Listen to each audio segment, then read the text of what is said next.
but investigations are ongoing.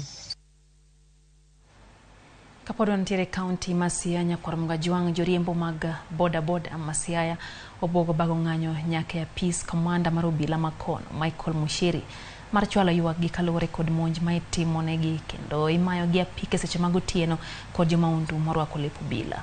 Kotane kod jakom joboda ma lego usonga e county ma Siaya David Achola gikoni en gimalit ni e kinde ma joriembo go tiyo matek kendo mondo gitiek chulo hola mag apiko jokwe mayo gi apiko kapok gitieko chudo to obila to okawo ndamo mora.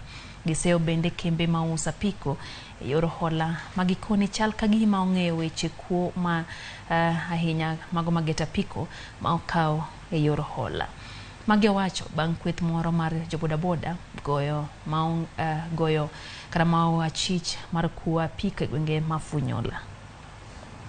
Ikwalo gi othieno to ikwalo gi odiechieng'. Jogo mamawa piki wan wang'on jogi wuotho kod uniform mag police kendo gini combat. Inwang'o ka piki achiel ma 150 giting're dhano 4. Sama giting're ja 4 no giriembi kendo giloro ni kendi chung'. Ka gisekawo kuomi apiko bi gikawo pesa to ging'isi ni mondo idhi police station. Police station kidhiye idhi nwang' ka gino onge police station mochope manyiso ni joka gin jokuoye.